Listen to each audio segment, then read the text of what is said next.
In this video, I'm going to walk you through how we, as professional Monday.com consultants, manage our tasks inside of Monday.com. So this is like a real life setup of how we would work on a day-to-day basis.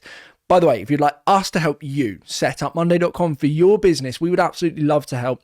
So check out the link in the description below. Anyway, as you can see here, I'm inside of my example Monday.com system. This is my demo system. Now, in today's video, I'm going to walk you through how we manage our tasks. The team manages their tasks. This is how we would do it. So we've obviously been using Monday.com for a very, very long time now. So we've got quite a lot of experience, and I'm just going to walk you through our thought process behind it. And maybe you can learn a few things. So first and foremost, plus button top left-hand corner here, I'm going to create a new board. This is going to be our tasks board. Now, privacy options in this case, I'll leave as main. Typically, we would have it as private, and then we would also be selecting tasks as what we are managing today. So that would be the basic setup. Now, the next stage of the process, or what we're going to look at, is the groups within our tasks board.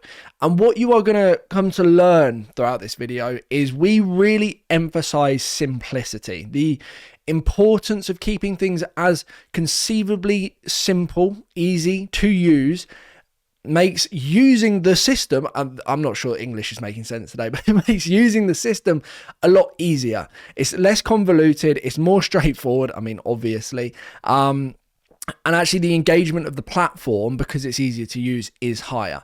So groupings, first and foremost, this is how we kind of define our different stages of the process. So it'd be to-do tasks, or we might call this upcoming tasks. Then we would have active tasks or in-progress tasks. Again, that's entirely up to you. Then we would have, let's say, on-hold tasks, because for whatever reason, tasks do get put on hold. And then finally, we would have completed tasks. So that's the final stage of the process. Okay, so upcoming, what I'll do is probably put this in the gray. Active, I'll leave in purple. On hold, I would probably put in the red, and then completed is going to be a nice green. So now we've got our different stages of the process, and this is as basic as we can possibly have it. How can we keep this as easy as possible with the different stages so it's not complicated? And then I feel like I'm just repeating myself. And then the next thing that we're going to do is make sure that the status column matches the different stages of the process. So it'd be, let's say, upcoming is always going to be the default label, and then it would be active, and then it would be on hold, and then finally it would be completed. Oh, if Monday.com wants to let me, which evidently it does not. Let's try that again. Completed. So upcoming, active, on hold, completed. There we go. I'm just going to set this as the purple. There we go. So upcoming, active, on hold, completed. They're the different stages of our process, okay? And then what I'll do is just hide the column summary. Now, the next thing we would have is, let's say, a date created. So this is the day in which this particular task was created. I'd also then add another date column. This is going to be date completed. And then I would have another column. This is just going to be a formula column, and this is the difference in days between date created and date completed. So and I'm just going to ask the AI assistant here, give me the difference in days between date created and date completed, and hit enter. And then what I would do is insert that into the formula, set formula, and then I'll call this TTC. Okay, and then I would probably hide the column summary. And also what I would recommend doing is just restrict the column editing on these three columns here, because we do not want people interfering with these columns. Okay, very simple. So restrict the column editing on all of them, and then I'm going to make them as small and insignificant as conceivably possible. We only really need those for reporting purposes. So the next thing that I would look to do is just set up the automation. So status changes should then move the item to the different groups. And also we need our date columns to automatically populate as well. So automate top right hand corner, manage, create automation. First and foremost, when an item is created, we are going to set the date created to today. Very simple. And then we just need to run through when the different status changes to the different groups. So when status changes to upcoming, move item to group, upcoming, create automation. And then we're just going to do this for the other 3. I appreciate it is remarkably boring, but it is what it is. So when status changes to active, move item to group active.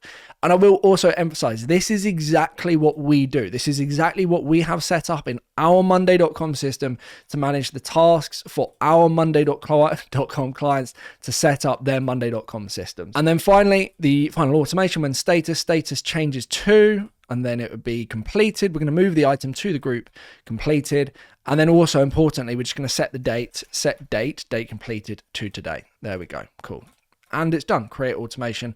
And that is finalized. Awesome. So now we just need to populate the data points that we use. Now, this is obviously going to be nuanced to us as a business, but again, I'm going to keep this very, very simple. So we would have first and foremost another date column, and this is going to be due date.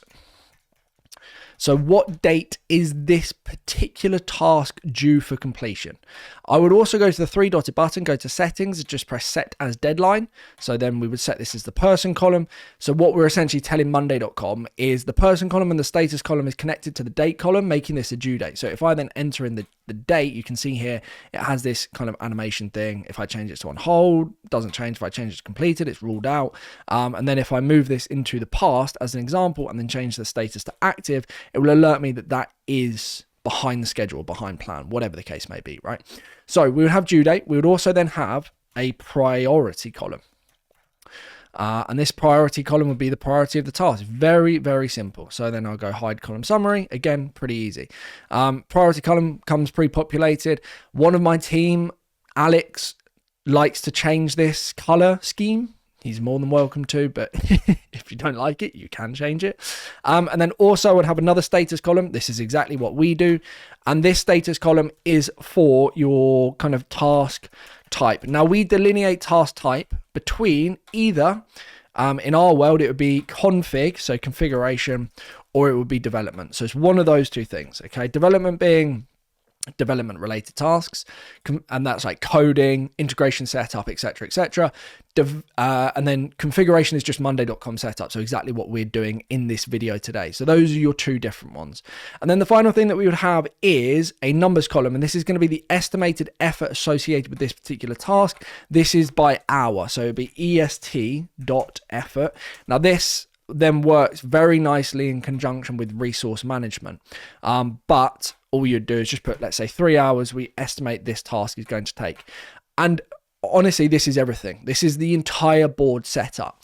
Now, where we then communicate and actually provide task descriptions and what needs to be done is not on the columns. It is on the updates area. So we would go ahead and press write a new update. Now, this is an important thing to note here. There is no task description. There's no long text column. There's nothing.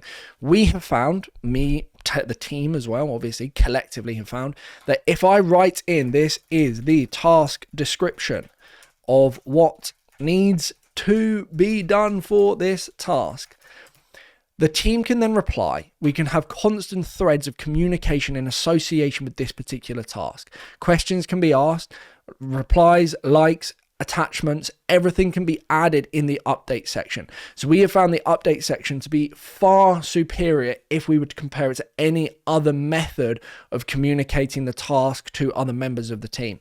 Also within this, I can at people. So I can at Zakil. Can you sort this out for me? Also, there are sometimes tasks that some of them are config or development, or some of them are config and also some of them are development. And also, if Alex is giving Zakil a task, or I'm giving Zakil a task, or Zakil is giving me a task, or Zakil is giving Alex a task, we need to be able to converse with people to actually understand exactly what needs to be done. In our world, we spec the work. So I will communicate with the client. They will explain to me what needs to be done, or what they want to happen. So what needs to be done and what they want to happen, 2 entirely different things. So they'll explain to me, we want this thing to do this. Okay. Now it's my responsibility to first think about how we are going to make that work. What I would typically do is come up with a plan of action. So based on the knowledge that I have, and I would communicate with the team about this as well, if it's overly complex, I'll then formulate a plan. And then I will write out Or, yeah, typically I'll write out, this is the plan that needs to be done. And then I'll go, this is the client requirement, and then it'll be X, Y, Z. So this is the end objective. And it's really important that we don't forget this, because I see this with clients themselves. They start building out a system, whether it's an integration on Monday.com or whatever, with the intention of solving one problem. And because you end up diving so deep into the world of just complexity, I would say, you end up completely forgetting what you're actually trying to achieve. And then as a consequence, you just massively overcomplicate it.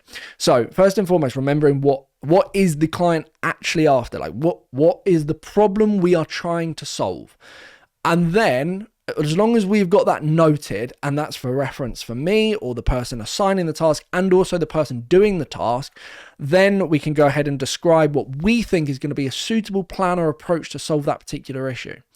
But if you don't have the goal in mind and you don't know what the client's after, it'd be impossible to, build what needs to be built. But at the same time, building what needs to be built can be complex.